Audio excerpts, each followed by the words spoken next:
नमस्कार, दैनिक जिंदा सच में आपका स्वागत है। ये नजर डालते हैं अब तक की सुर्खियों में। अरसपुरा कस्बे के साथ सटे गांव रेलवे पटरी के रहने वाले अभिषेक अगस्त्या ने सिविल सेवा परीक्षा 2019 की परीक्षा में 38वीं रैंक प्राप्त कर क्षेत्र का नाम रोशन किया। अभिषेक इस समय घर पर नहीं है, वह शिमला में ट्रेनिंग कर रहे हैं और उनका परिणाम आने पर परिजनों को जानकारी मिली तो घर में पर्व जैसा माहौल था। अभिषेक के पिता दर्शन कुमार राणा ने कहा कि बेटे की कड़ी मेहनत है, जिसके चलते वह सिविल सेवा परीक्षा में 38 बार रैंक प्राप्त कर सका। उन्होंने बताया कि वर्ष 2018 में सिविल सेवा परीक्षा में 268 बार रैंक प्राप्त किया था। रैंकिंग बेहतर करने के लिए उसने फिर से परीक्षा दी थी, तो जिसमें वह सफल रहा। अभिषेक पहले 50 स्थानों में अपनी जगह बनाना चाहता था, उसकी मेहनत के चलते वह कर पाया। उन्होंने कहा कि अगर अभिषेक इस समय घर में होता तो काफ़ी अच्छा लगता, पर वे इन दिनों शिमला में परीक्षा के पास करने पर प्रशिक्षण प्राप्त कर रहे हैं। हाल ही में गोवा में संपन्न हुई राष्ट्रीय open navy wind surfing championship 2020 में स्वर्ण पदक जीतकर जम्मू कश्मीर की पहली सेलिंग गर्ल सांबा जिला के रामगढ़ क्षेत्र की छात्रा गुरजीत कौर को कांग्रेस पार्टी के वरिष्ठ नेता चौधरी मोहन सिंह द्वारा सम्मानित किया गया। इस अवसर पर क्षेत्र के कई गणमान्य लोग भी उनके साथ मौजूद थे। इस अवसर पर कांग्रेस नेता चौधरी मोहन सिंह ने गुरजीत कौर तथा उसके परिवार को मुबारकबाद देते हुए कहा कि जिला सांबा ही नहीं बल्कि जम्मू कश्मीर के लिए गर्व की बात है। गुरजीत कौर ने स्वर्ण पदक हासिल कर जम्मू कश्मीर का नाम रोशन किया है और पूरी जाट बिरादरी को भी उन पर गर्व है। उपजिला अरसपुरा सहित सीमावर्ती क्षेत्र में दिन ब दिन कोरोना पॉजिटिव के मामलों में बढ़ोतरी देखने को मिल रही है। मंगलवार सुबह उपजिला अरसपुरा में 3 मामले कोरोना पॉजिटिव सामने आए। पहला मामला अरसपुरा के सीमावर्ती क्षेत्र के गांव मगोवाली से है, जिसमें एक सीआरपीएफ जवान जो असम से हवाई जहाज से दिल्ली 30 जुलाई को जम्मू पहुंचा था, यहाँ उसका टेस्ट हुआ था और आज उसकी रिपोर्ट कोरोना पॉजिटिव आई। वहीं दूसरा मामला गांव रंगपुर सिद्रा का है और तीसरा मामला सीमांत क्षेत्र के गांव सई का है।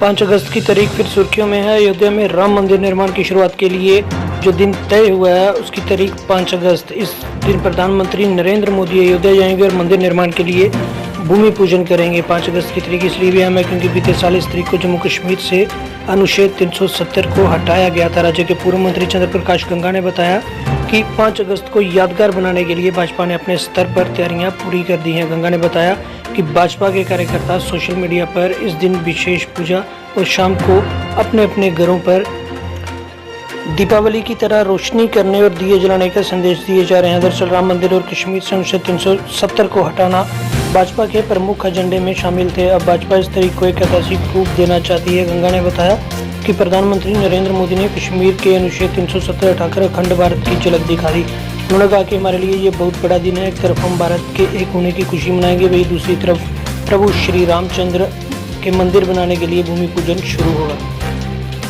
जम्मू कश्मीर बैंक की खून शाखा का एक कर्मचारी पॉजिटिव आने के बाद बैंक की खून शाखा और एटीएम को सोमवार को बंद कर दिया गया।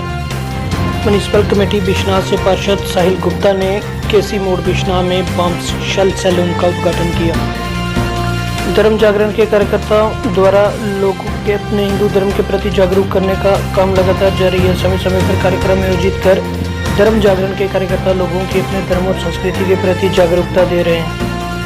इसके चलते कस्बे विजयपुर में एमसी चेयरमैन दीपक कुमार की अध्यक्षता में हनुमान चालीसा के पाठ का आयोजन किया गया, जिसे धर्म जागरण के जिला संयोजक सूर्य प्रकाश मुख्य रूप से मौजूद थे। अंचल किश्तवाड़ के कुटाल गांव में एकल अभियान द्वारा रक्षाबंधन का कार्यक्रम मनाया गया। यह कार्यक्रम सुबह प्रारंभ हुआ। इस कार्यक्रम में एकल विद्यालय के बच्चे और ग्राम समिति के सदस्य उपस्थित रहे। इस कार्यक्रम में सभी ने एक दूसरे को रक्षा सूत्र बांधा और एकल विद्यालय की योजनाओं को मजबूत करने का संकल्प भी लिया। एबीवीपी जम्मू महानगर ने अनुच्छेद 370 और अनुच्छेद 35A को समाप्त करने के 1 वर्ष पूरा होने की पूर्व संध्या पर parade college, GGM science college, MAM college, commerce college और योगानंद कॉलेज के प्रिंसिपल को तिरंगा भेंट किया। जम्मू पूर्व निर्वाचन क्षेत्र के वार्ड 1 और 2 के स्थानीय निवासियों का एक प्रतिनिधि मंडल मुबारक मंडी हेरिटेज कॉम्प्लेक्स के संबंध में अपनी चिंताओं को व्यक्त करने के लिए पूर्व मंत्री जम्मू कश्मीर योगेश साहनी से मिला। लोगों ने कहा अधिकारियों ने हेरिटेज कॉम्प्लेक्स के प्रवेश और निकास पर लोहे के गेट स्थापित किए हैं। उनके द्वारा बार बार अनुरोध करने के बावजूद भी उन्हें स्थापित किया गया। इस पर बोलते हुए साहनी ने कहा मुबारक मंडी हेरिटेज कॉम्प्लेक्स का विकास लोगों के उत्पीड़न की कीमत पर नहीं किया जाना चाहिए। तो ये थी अब तक की सुर्खियां। जम्मू कश्मीर व देश विदेश की तमाम जानकारियों को जानने के लिए बने रहिए दैनिक जिंदा सच के साथ।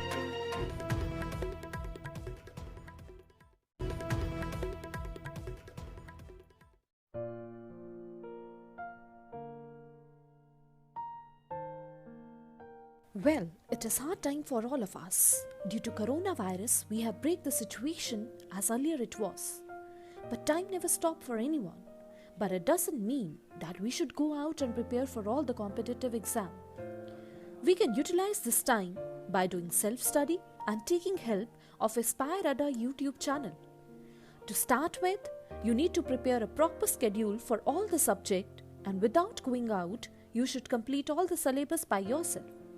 And when the critical situation will end, here you are. Hooray! You are ready for all the competitive exam. Utilize this time until it goes. Aspire Ada Institute, best institute in Jammu for all the competitive exams. We care for you. Stay home.